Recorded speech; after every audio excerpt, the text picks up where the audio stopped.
Welcome to the Encore Audio Archives YouTube channel. I'm Taper Dave, and this is my channel. I've uploaded hundreds of talks here that I've recorded at meetings in West LA, and I've also recorded conventions starting in 2013. I've got a bunch of those up. And Walt and Mary Murray, the original owners of Encore Audio Archives, started the company in the 80s, and Walt recorded Joe and Charlie's and a bunch of stuff down in Vista, California. My sobriety date is June 20th of 1994. I hope you find something you like, so please like and subscribe to my channel and comment down below. If you want to hear something that I don't have or that you don't see, I'll see that I get it. Anyways, take care and have a great day if you want to.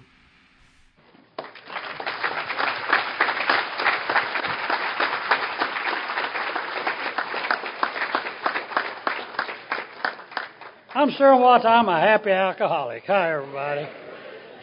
I tell you, this has been a great conference. I hope you've had as much fun as I have. If you have, let's give Hugh and the committee a big hand.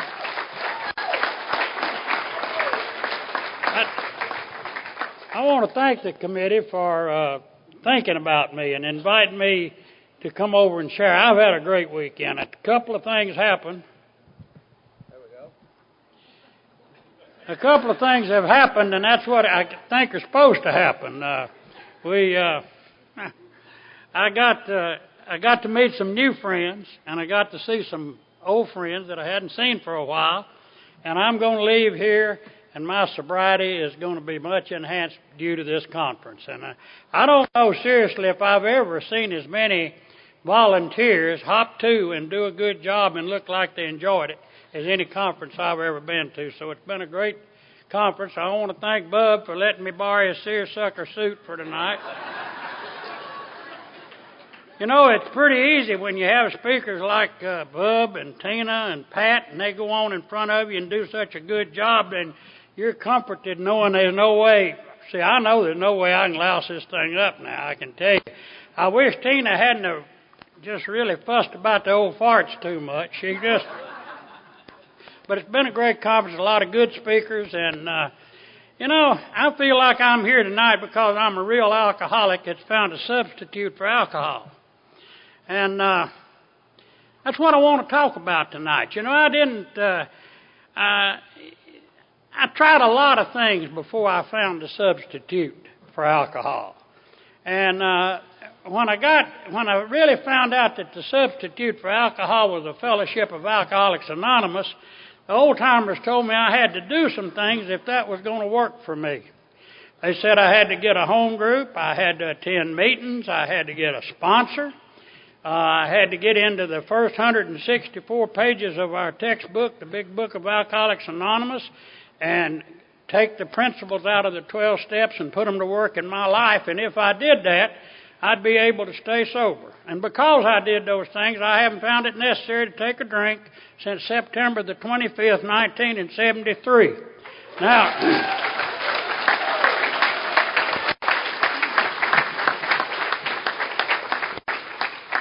And I also want to tell you that due to this fellowship and the things I've learned here, that it hadn't been necessary since that day in September for me to be analyzed, tranquilized, hypnotized, or baptized. I'm one of the fortunate ones. Alcoholics Anonymous has done the whole job for me. You know, we hear a whole lot today about problems other than alcohol. Hey, man, I had problems way before I even knew that alcohol existed. See, I'm not only an alcoholic, I'm a hillbilly. And I was born in the Appalachian Mountains of Virginia during the Great Depression, and they named me Sterling Fletcher Watts III. I don't think I had a change from the very get-go. And right away things started happening that made me feel a little bit different, or things that I didn't understand. I never seemed to have any identity. Mama taught school up there in the mountains for about 40 years, and the first 18 years of my life, everywhere I went, I was Miss Kitty's little boy. And when I was about 18 or 19, I married this prominent farmer's daughter from across the river, and overnight I became Mac Jackson's son-in-law. And I came down to South Carolina in '62 to get rid of all this, and I had one son who was quite a football player. Was all-state, played for Clemson, signed in the pros. So when I got down there, I became Waldo's daddy. And so you see, when you let me stand up here and say I'm Sterling Watts, man, I thought I'd arrived. I was really. And now it's necessary for me to tell you how I got here. And I know a lot of you old boys over here in Mississippi just came in from Greenville and Macomb and different places and said, I want to come in and get in these 12 steps. I've been drinking a little bit too much and I want to get spiritual.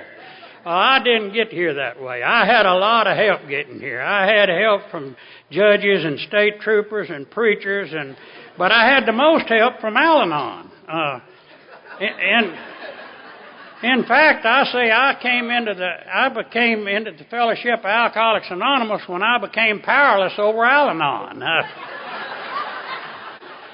I say that because my wife, I guess, got tired of some of my behavior, and she somehow got hooked up with Al-Anon after a while. And she'd been going about 6 or 7 months before, some length of time before I got there. And do y'all remember the first night they ever asked you to read? Man, I never felt so. I just felt like I'd been elected president. And I went back in the restroom and studied. I didn't want to miss a word.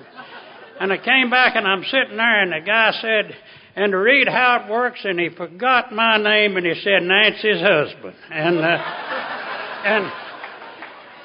you know, a guy with the ego like I've got kind of needs that. I go a lot of places today and I know a lot of people, and if I get in a room and I get to knowing, you know, that I might know who I am or think I know a little bit, somebody will call on old what's his face, and I need that.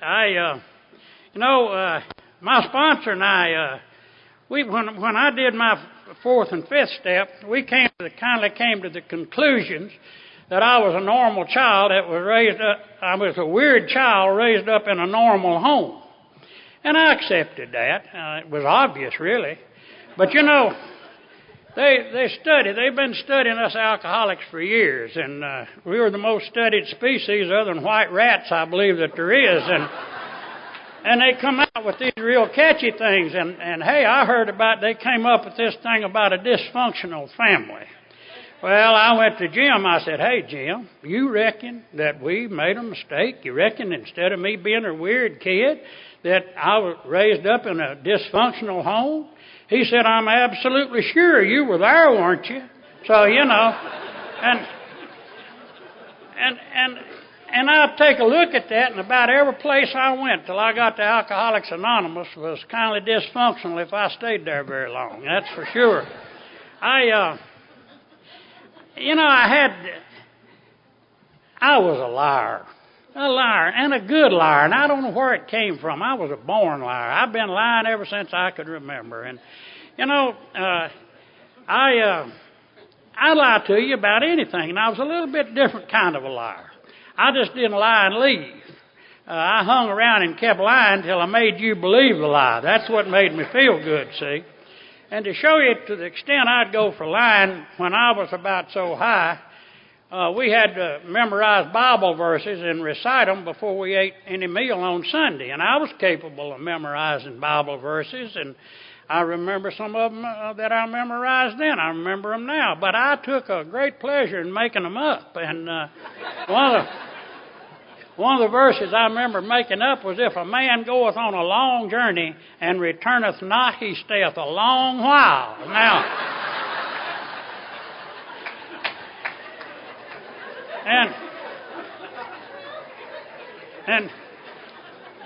and I can remember the old timers running through the Bible trying to find that. And that just made me feel warm all over. And I had one sister, and she was 5 years older than I. And that was the most perfect human being that ever walked the face of the earth. She never did a wrong. She never told a lie. She never did anything she wasn't supposed to do. She made straight A's all the way through school, valedictorian in high school, dean's list in college. It's on and on. And the thing that I remember most about my childhood was them asking me why I couldn't be like Elizabeth. I didn't know why I couldn't be like Elizabeth. Wasn't sure I wanted to be, but I didn't know why I couldn't. And it started a deal where I knew I wasn't going to measure up. You know, I kind of look at this thing. I liked attention, and still do. And if she had cornered the market on being good, so if I was going to get any attention whatsoever, it had to be good, being good at being bad. And that's kind of the way I was raised up. Now, drinking was not much of a problem for me during my teen years or my early years, because we were in a small mountain village up there, and I was closely supervised. Everybody knew my family, knew my mother, so it wasn't a big problem. But shortly after graduating from high school, I had to go 55 miles away from home to be inducted into service. And that night I drank too much, and I got sick, and I almost died. And now that's the first night I'd ever been away from home without adult supervision. And 27 years later, 63 states away, I'm still drinking too much, I'm still getting sick, and I'm still almost dying. It's necessary for me to tell you that, and for me to remember, I was a sick drunk. Sooner or later, I got sick. I could drink a lot of liquor, but I got sick.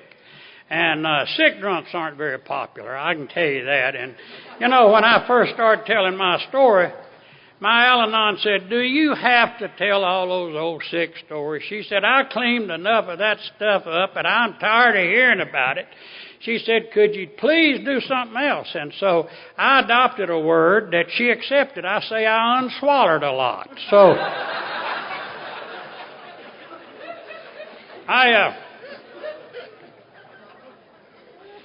I didn't have much of a military career. I was supposed to stay in 18 months. I stayed 13, and they gave you the synopsis was they called me in and said, if you'll go on back to Virginia, we'll give you an honorable discharge, but if you stay here, you're going to end up in Leavenworth. And that was all because of alcohol. I got back from service, and while I'd been gone to service, the industry had moved into the mountains, and I got a job on the ground floor of a textile mill.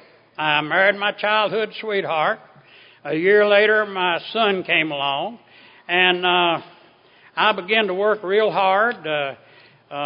We had an old saying, you work hard, you play hard, and I would have told you, I got a lot of promotions in my job and was doing real well. And in fact, shortly, I guess in 1955, a group of us young husbands bought a wooded tract of land, and we started building houses like everybody did after World War II. So my life would seem like it was doing fine. If you'd have asked me, I would tell you that liquor had no problems, drinking was no problems to me at all. Now, this is a period from like 1948 to 1962. And during that period of time, when I look back on it, I was involved in 5 or 6 automobiles that were totally lost. Sometimes I was driving, sometimes I was riding. Most of the time we didn't have any idea who's riding, who's driving. During that particular time, I had 3 accidents. On Thanksgiving Day, I had 3 accidents in the same day. And that day I hit the same man twice. And now, I didn't just hit him over in the parking lot where I just unhooked from him, I got him 15 miles away, way over in the afternoon where I'd hit him that morning. And in those days, all you did was call your agent and tell him you'd had a wreck, and they wasn't any big trouble. And I remember reporting that second accident, and the agent said, "What?" I said, "How drunk were you?" I said, "Why?" He said, "Well, you reported that accident this morning." I said, "Man, I'm not drunk. I've hit him again, And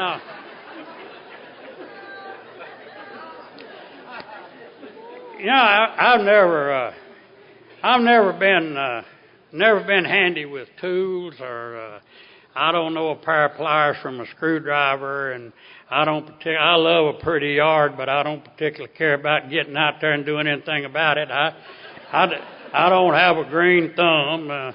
And to be honest with you, I never did anything got into points with the lady folks. I did things like lay out on the creek bank drunk fishing or playing cards all night, that kind of thing. And so shortly after we got, and I've always been a victim. Everywhere if I moved into Greenville today, right, just say I did, the way I perceived this is right across the street, I'd look out the window the next morning and somebody would have put yard of the month over there on my neighbor's yard, and I'd be right in the midst of a bunch of handymen that could fix anything. And so, shortly after we were married, it didn't take her long to pick up on this kind of stuff, and she'd say, well, why can't you be like Hugh, and why can't you be like Tom?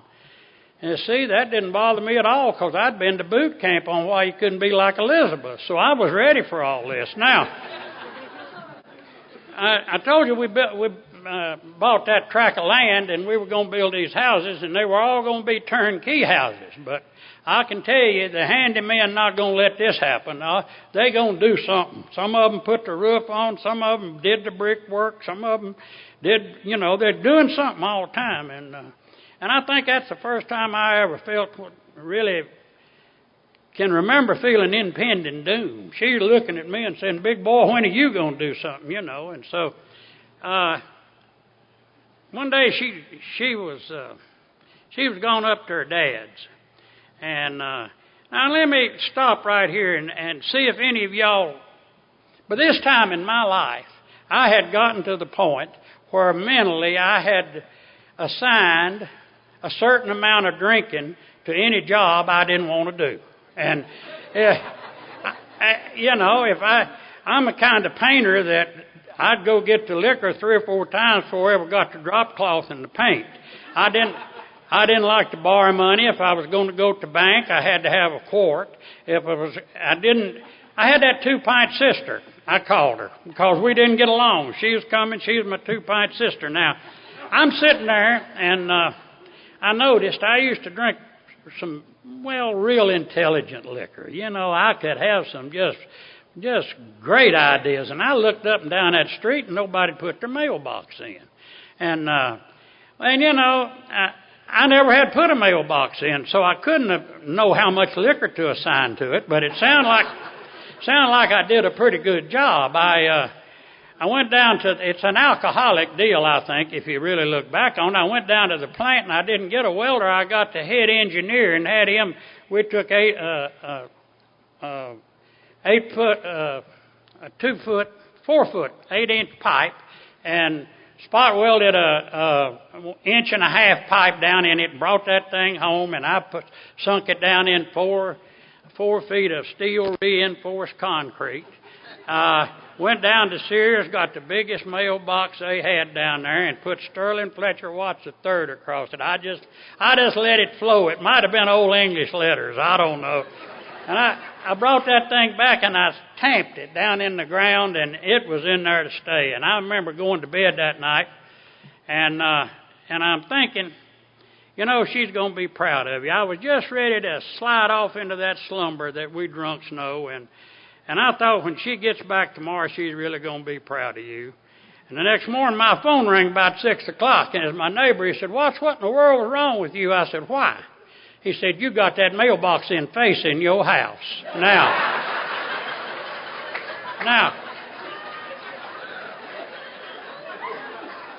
I had about an hour to dig it up and turn it around before she got home, and you'd have thought I'd have built a small swimming pool and filled it in. My drinking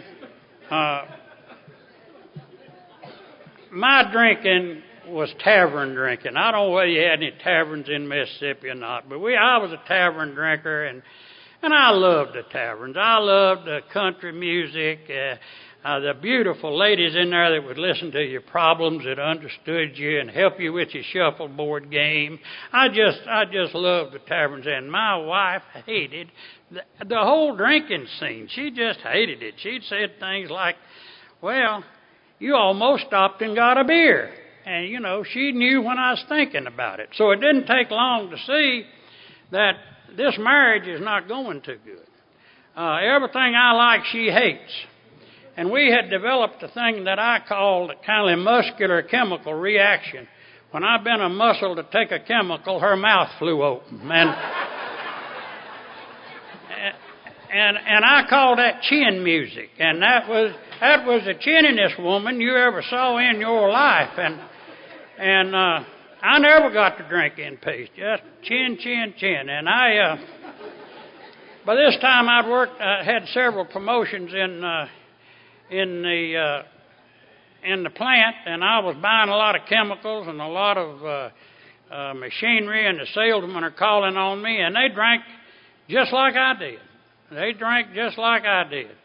But they had one thing that I noticed that they had that I didn't have, and they left home on Monday, and they didn't get home till Friday. They had a whole week to drink without chin music. So I gave up probably the best job I ever had with Burlington Industries, and I came to South Carolina to sell chemicals. Now I know today that I came to South Carolina to drink in peace. I went to work for a company, one owner company out of Providence, Rhode Island, and I remember what he said to me. He gave me the keys to a new Ford automobile and unlimited expense account, and explained to me that the people in the South were not familiar with his company's name, and that he wanted me to use those tools to get his name well known in the South. And I know that he meant where he had chemicals to sell, but I got them everywhere. I can tell you, there's not a jail or a judge or a state trooper probably in 3 states that didn't know about that company before I was through. I did a real good job. Up in Virginia, you could only haul so much liquor. I don't know, maybe 4 quarts or something per person in the car. You were limited to what you could do. And but when I got to South Carolina, I found if I could buy it, I could store it in that old Ford automobile. And I just loaded it up full of liquor, and off I went selling chemicals. And most of the textile plants that I called on were out in the country, and there's a lot of dry counties there, and I'd just pull in on the parking lot and raise the trunk, and we'd have a few drinks, or we'd go around to the fishing hole and have a drink, or down to the golf course and have some drinks. I had one guy say, you called down here for 19 months, and we weren't sure what you were selling. Said, we thought you was a liquor salesman in the wrong place.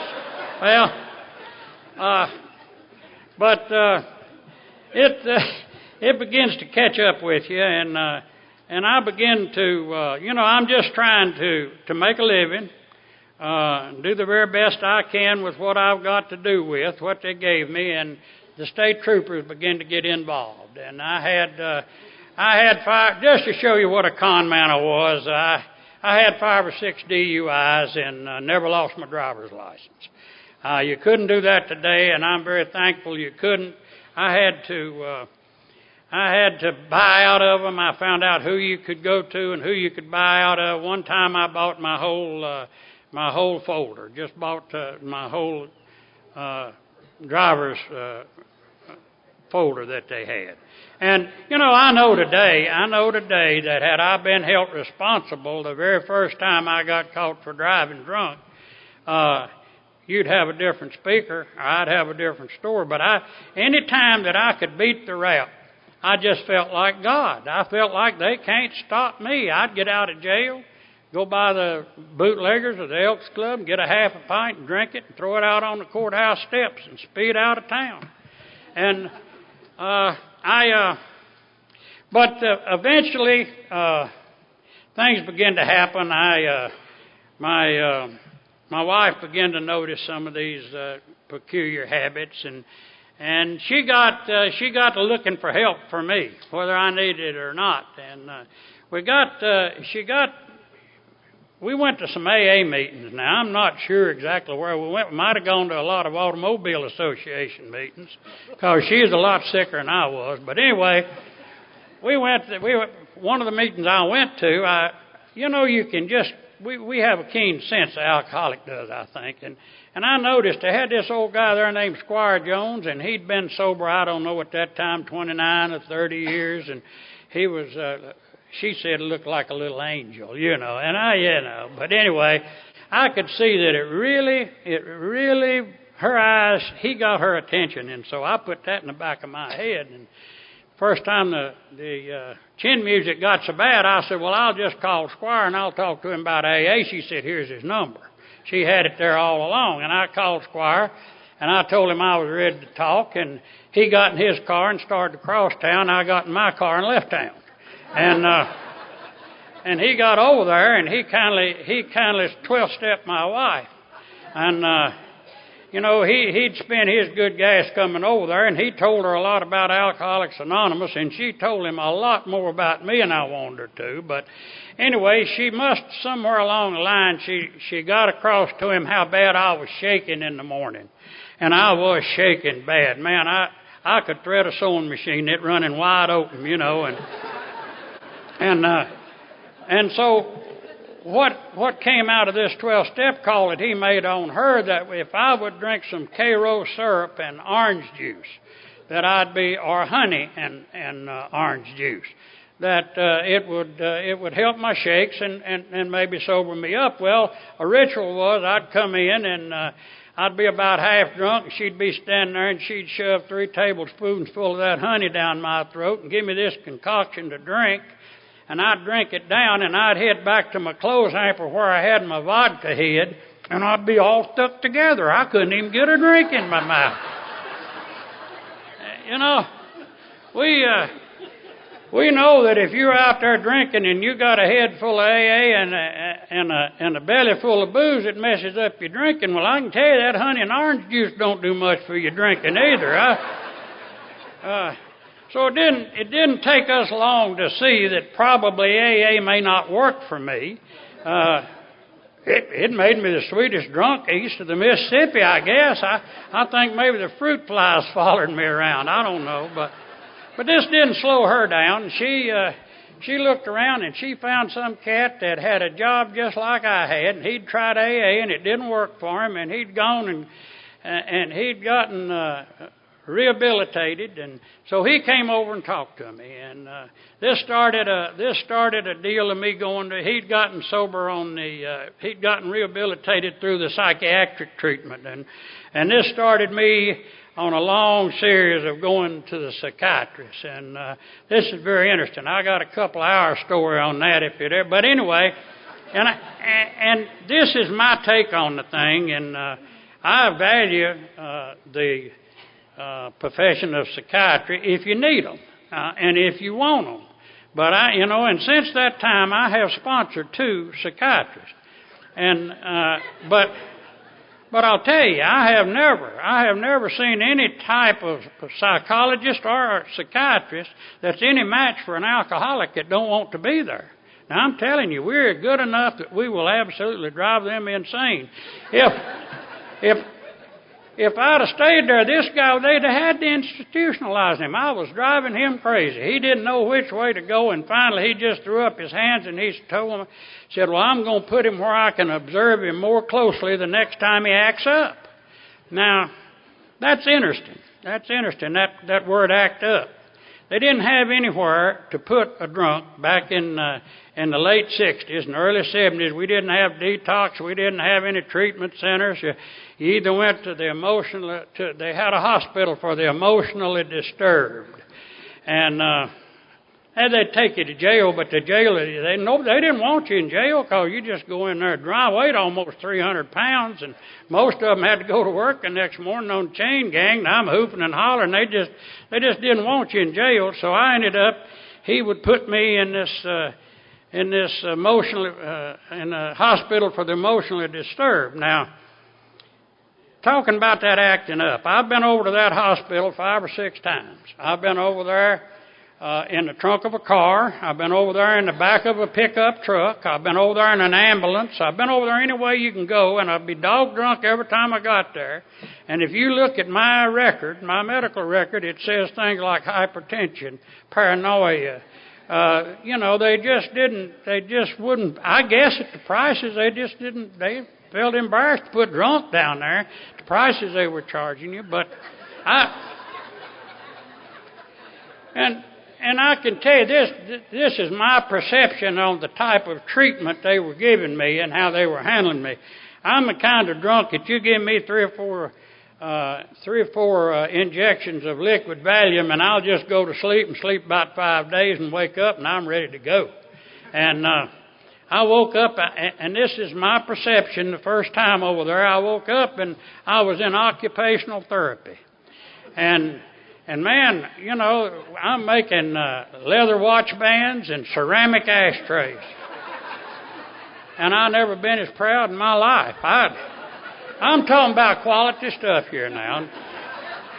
These leather watch bands were a thing of beauty, really. And I could make three. I got so I could make 3 watch bands in 1 hour. And the next best one, it took them 3 hours to make one.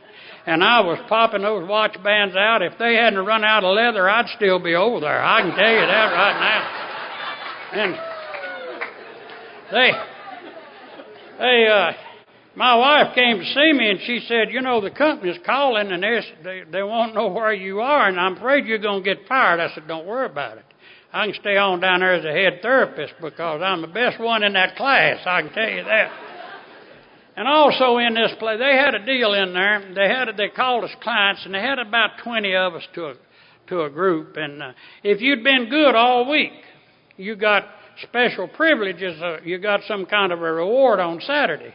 Now, somebody asked me, said, well, if you're in a hospital, how could you be bad? Well, I'll tell you what they considered bad as far as I was concerned. They had a 60-foot fountain out in front of the place, and I put a box of Tide in it. They had a snowball out there as big as this hotel almost, and they considered that bad, so we didn't get a reward. Well, this 1 week we'd all been good, and now in this group that I was in, there was 19 women and me, and most of these women were taking electric shock treatments, and they were nervous. Being kind, they were nervous. Let's say that. And so our reward was to get to go on a field trip. And what that consisted of, we all gathered up out in the lobby, and they gave us a peanut butter sandwich, and we got to hike over to Kmart. Now, and the counselor explained to me, he said, now, most of these ladies smoke, but they're so nervous we can't allow them to have any matches. And he said, I'd appreciate it if you'd take the matches, and so... You know, I remember leaving that hospital and got to look back and seeing all my little entourage, and I thought they've at last seen my leadership ability. I felt like I was in officers' candidate school, you know. And I had the matches, and they didn't get smoked till they saw me. And, you know, I felt real good about that. To show you how sick I was, about 6 months later, I realized that what really happened to me, I was 44 years old, and I'd worked my way up to being keeper of the matches in a nut house. It's just that's what I'd done. Well,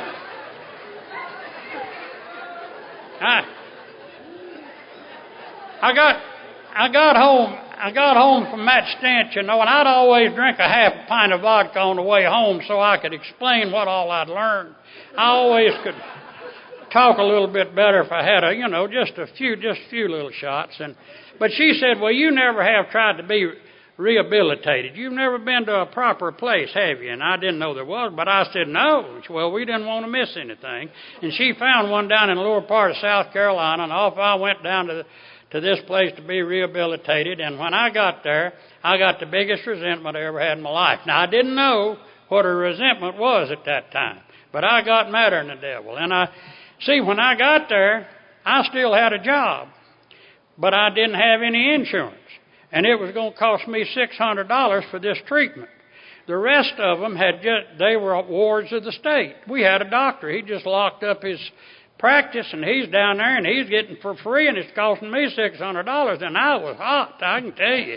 Now, I'll come back to that. I think that $600, God used that to get my attention a little later on. But anyway, I'm got a bad attitude about this, about being the only one that has to pay, and they said something about AA, did you want to go to AA? Said they meet over there on Thursday night and they got donuts and coffee. Well, I would go anywhere for donuts and coffee. And so I went over to the AA meeting and I sat there and I listened. And people were coming in for 30, 40 miles and telling their story, much as I am tonight. And I thought y'all the sickest bunch of people that I'd ever seen in my life, and I can explain to you why. They had a young man that didn't look a day over 25 years old. He stood behind that podium, and he said he couldn't take one drink without getting drunk. I never felt so sorry for a man in my life. You know, what I visualized, one drink drunk, and I thought, my, that must be awful, you know.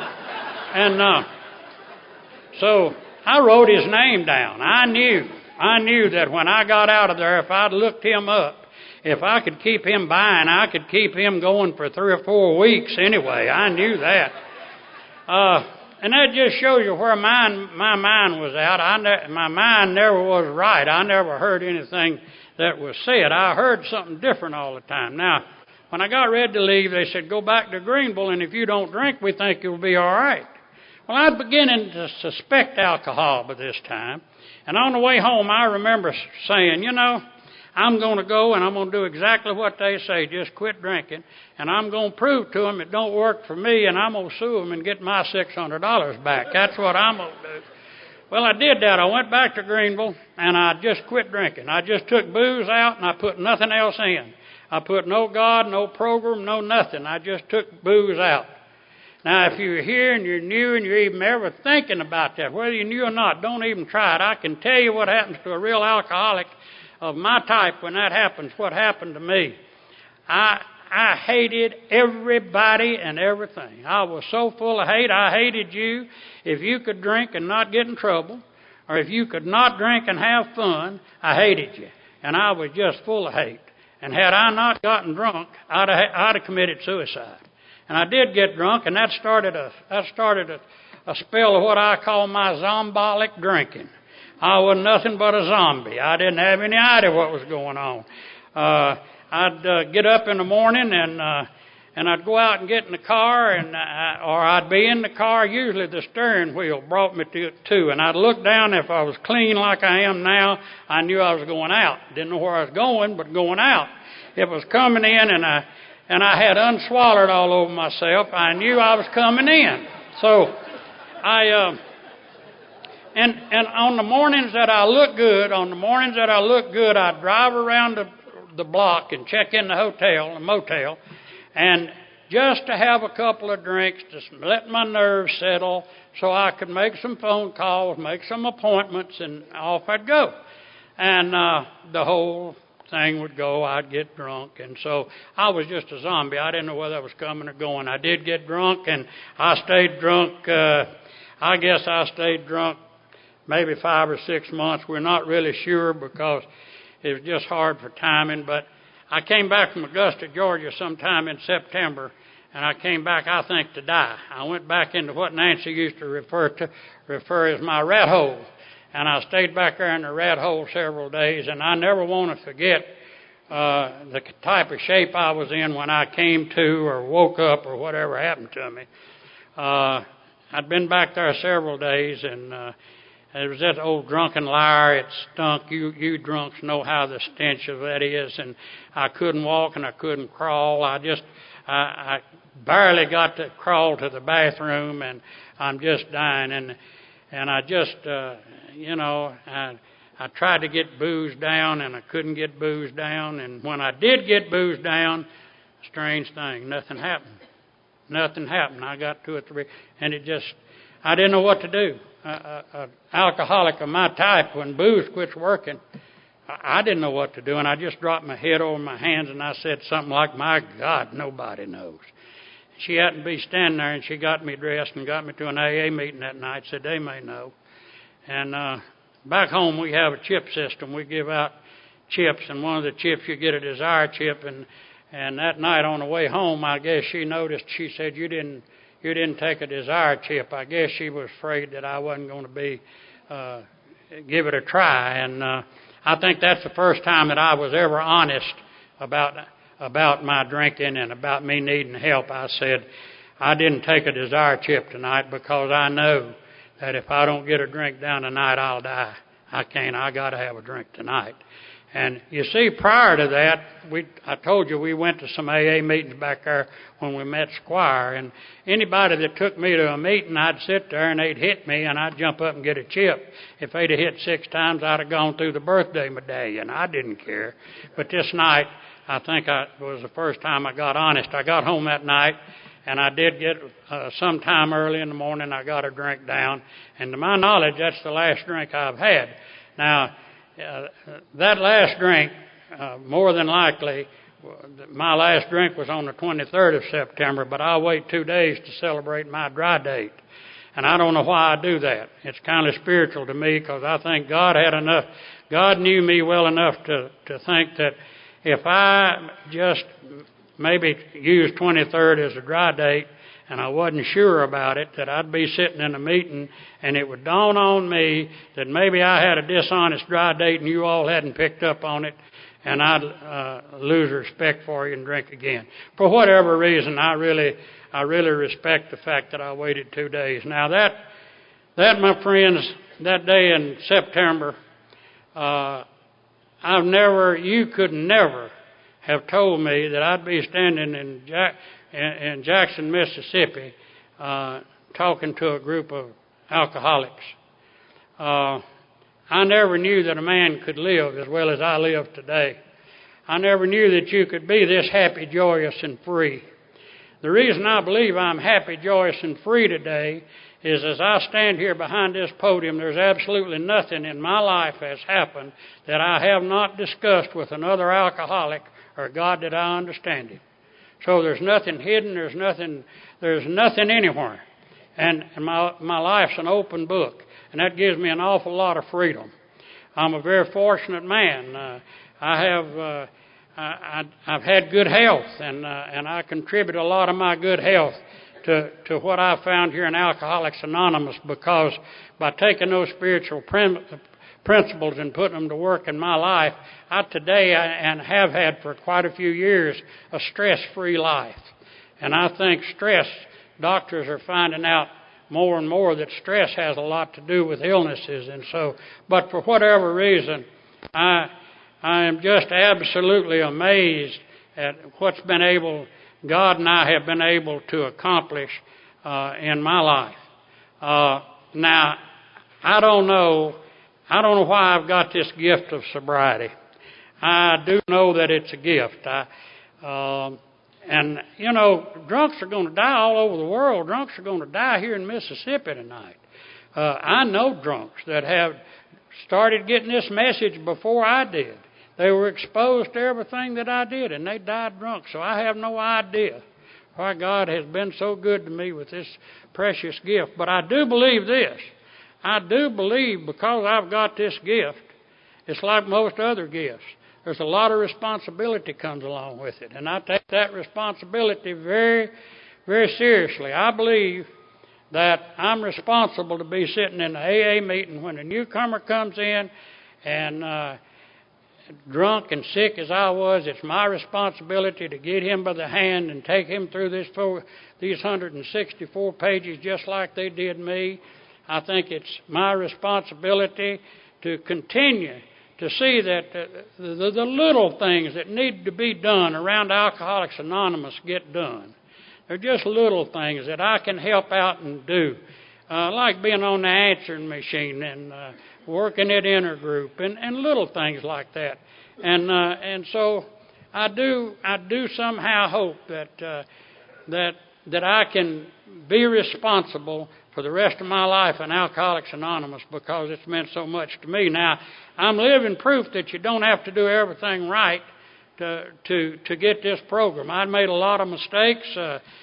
One of the first things they told me, you had to get a sponsor, and I wasn't sure, you know. They had an old man there in the group, and I'd talk to him, and he was an ex-CB, and he was a hard liquor-drinking CB, and he drank like I did, and he said he'd been sober 29 years. Well, I knew he hadn't been sober 29 years, and if he could make y'all believe that, I wanted what he had, you know. So that's how I picked that sponsor. And I remember we used to we used to gather outside, and he told me, he keeps saying he was wanting me to pray all the time, and I took that not to heart very much. And one night I was out in the yard before the meeting, and I had a group. I was telling stories, and I had a group. I had them charmed. They were just listening to everything I had to say. And I have no idea what preposterous story I was telling, but he walked up behind me and pecked me on the shoulder and said, "Boy, are you praying?" And I said, "Yes, sir." He said, "You're a damn liar." And I went home. I don't think I went to that meeting. I'm not sure. I don't think I went to that meeting. I may have, but I know I went home that night, and I said the first honest prayer and meant it since he'd been on me. I prayed that old man would get drunk, and I'd get to give him his desire chip. And that's how much I hated, because you see, he had embarrassed me in front of my peers, and it took me a while to get over that. I had some other things. They used to have a deal going when I got here. I hope you don't have this going in your group. They'd say, "Is there anybody got anything that's bothering their sobriety they'd like to talk about?" Well, hell, everything that's going on was bothering my sobriety. Everything made me want to drink. But I noticed that the people that put out the story, the worst story they had, the more they loved they got when the meeting was over. Didn't take me long to soak. Pretty soon, I'd throw out a subject, and it wouldn't be true. It wouldn't be a word of it true. It'd be the most god-awful story you ever heard. And they'd spend all meeting talking about it, and when it's over with, they'd just love me and tell me how sorry they was. And had one old lady there. Another thing, I did do some things right. I did those things wrong. I was a slip planner, so don't be planning slips. They know all about them. But anyway, they had this old lady. She was always on about home group. You got to be a home group member. Be a home group member. My sponsor, home group. And I realize today why the home group is so important. I think that's one of the most important things in my sobriety. People I sponsor, I'm absolutely make sure they get a home group and that they're there every time the home group meets. You see, anytime I'd gone into any kind of an organization, I looked at their rules. And I knew that if you broke the rules, you got in trouble. But if you learned to circumvent them, if you found a loophole, if you could do anything that you could find to break the rules or use the rules and be able to talk your way out of, you'd be all right. And I suspect that by going to a home group, these people recognized that fact. We had this old lady there, and she'd been sober longer than dirt, and she's one of these ladies that would give you her phone number and say, "Young man, give me a call before you take a drink." And I'd say, "You gave it to me Tuesday." "You may have lost it. Take my phone number." So I'd been out on the road, and nothing had gone right, and the customers weren't buying, and everybody's mad at me, and I called home, and the chin music started, and it's just a miserable day. And I pulled up on the interstate and got out at the rest area and got on the phone, and I called Taylor. And I explained to her what a bad week I'd had. I explained to her what was going on at my house about the chin music, and that I had 7 liquor stores to pass, and there's no way in the frame of mind I'm in now that I can get by those liquor stores and not stop and get a bottle. And I said, "Old lady, you want me to call you? Now, what do you want me to do?" She said, "Go out on the interstate and get in the median and stand there and strip off naked." Said, "They'll take you to jail." Yeah. I said, "Well, I hung that phone up." I said, "That danged old woman, she'd insulted my intelligence." And I went right by every one of those liquor stores. Now,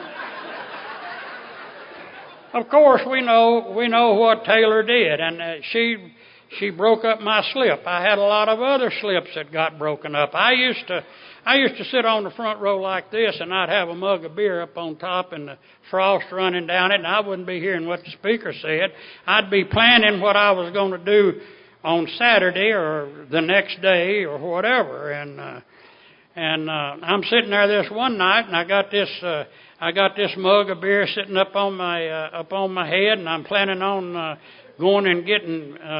See, I never had any light beer, and light beer seemed like to me that ought to be all right. And I never had tried it, and I was interested, and so I was going to go get some light beer. And that night they had when they gave out the chips, old Sam came up there and picked up a chip. I think he had about 90 days sober, like I did, and then here while I'd been out of town, he had to get that chip, and I went up afterwards to find out what happened, and he looked like he'd been run over by a Mack truck.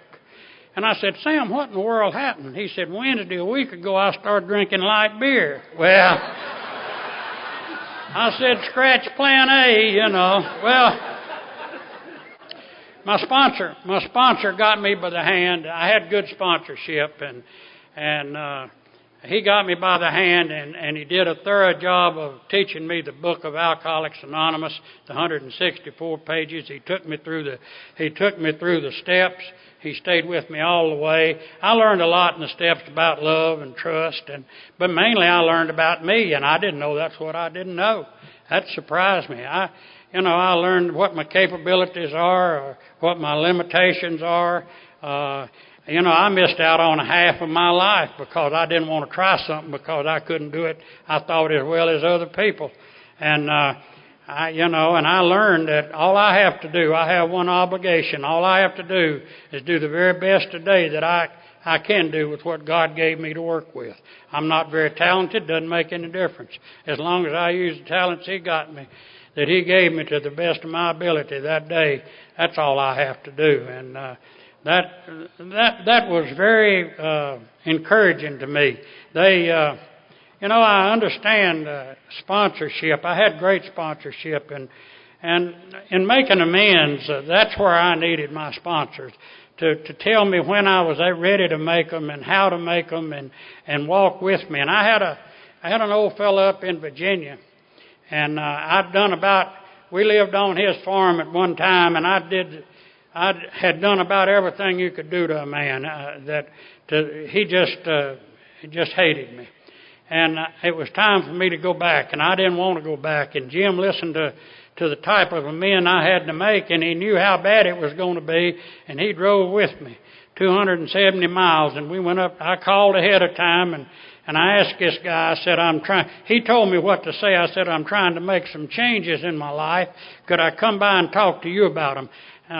Jim was afraid that if I just led head on, he wouldn't even see me. And so we drove up there, and I went in by myself, and I talked to the old man. And he looked at me. I'll never forget what he said. He heard me out, and he said, you were born an SOB.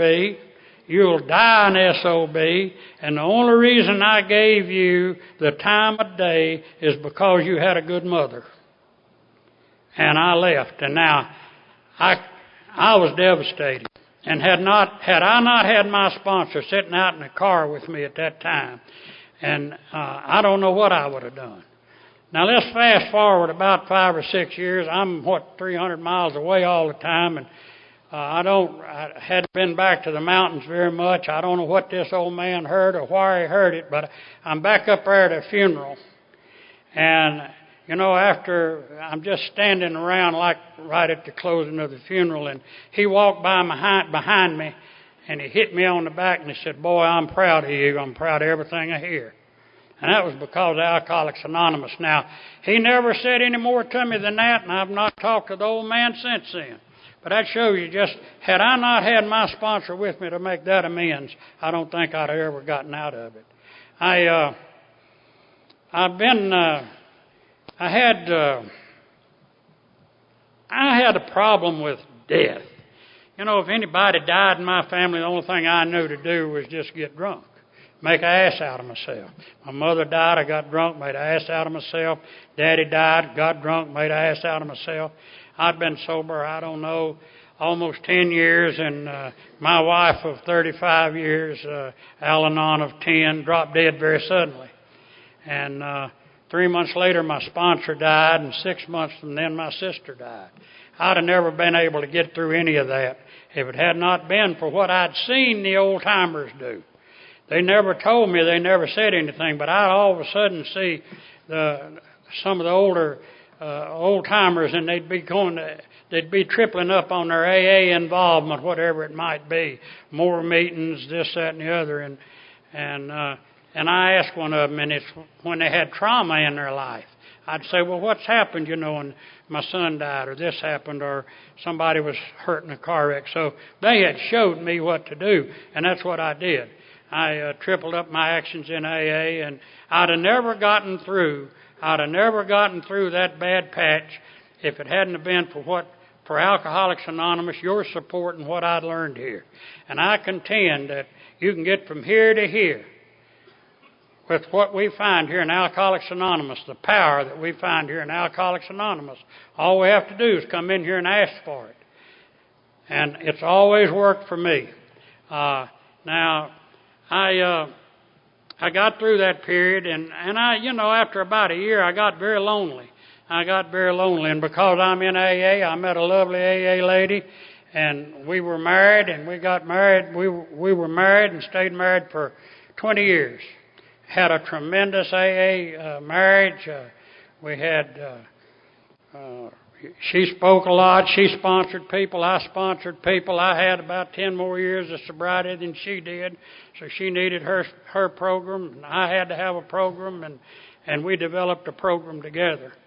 And in 2002, I was at an AA golf outing, and they called me, and Donna had an aneurysm or a hemorrhage, and she never made it to the hospital. And I had to come back from up in the mountains playing golf, and I remember coming down the mountains, and I was so grateful at being an active member of Alcoholics Anonymous, because what's going through my mind is, God, what do you want me to learn from this?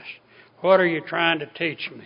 Please give me the strength to learn whatever it is that I'm supposed to learn. And it worked real well for me. Now,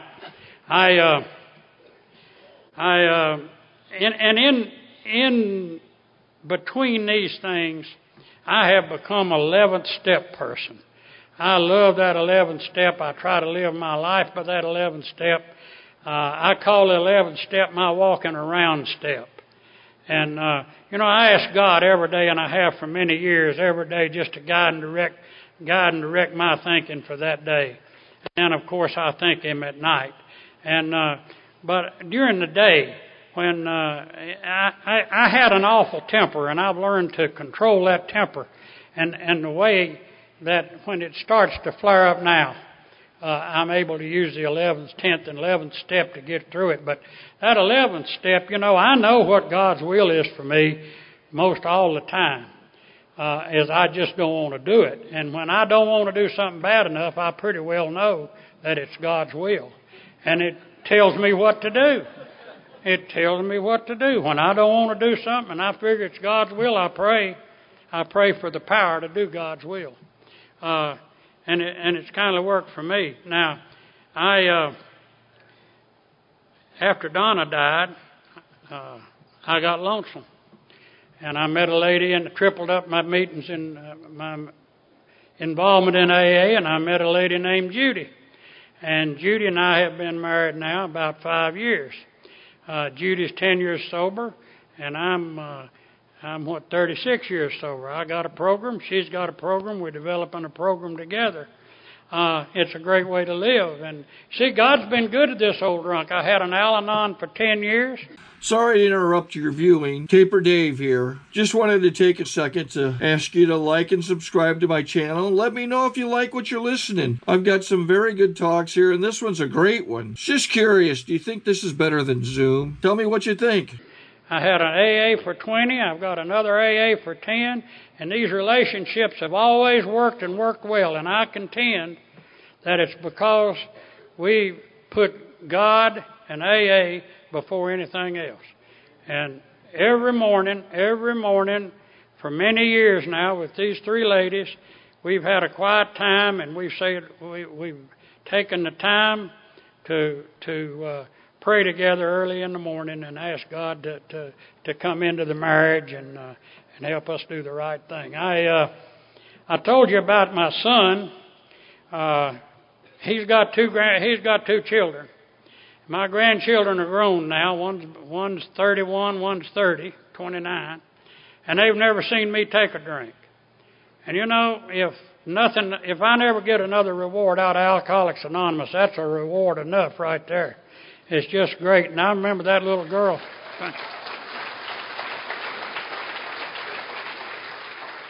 I remember Allison saying to me one time, I guess maybe she'd been to an AA meeting and heard my story. She said, Paul, I can't believe you were ever in jail. I just can't believe it.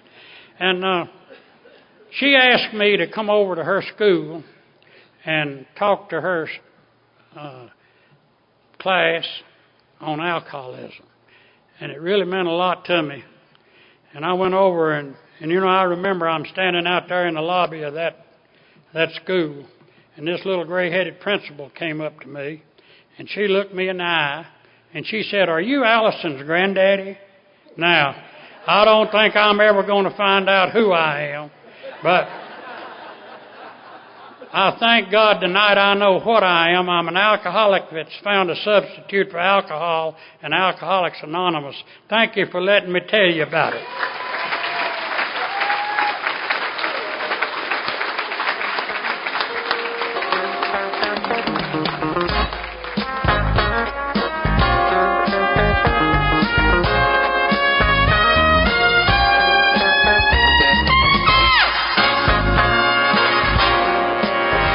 We hope you've enjoyed this recording. To obtain additional copies, receive a free catalog of AA and Al-Anon talks, or to find out about our tape and CD of the Month Club, call Encore Audio Archives at 1-800-878-1308, or visit our website at www.12steptapes.com.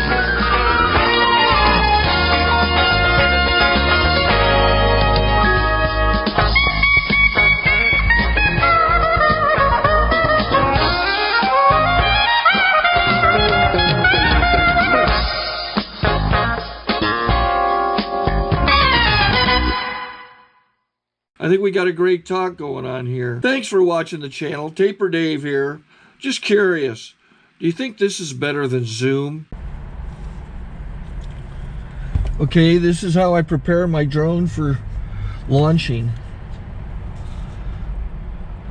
I like to do it inside the cab of my truck so I'm not standing outside in the weather. To install the joysticks for control, up and down, right and left, powered on.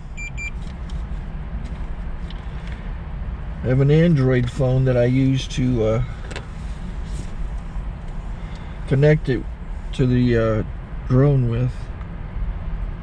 And it's actually controlled through the iPhone, through an app. Oops, wrong way. It's actually controlled through the iPhone, or through this Android phone, through the app. It's actually controlled through the Android phone, through an app, and you connect it through this short connection right here.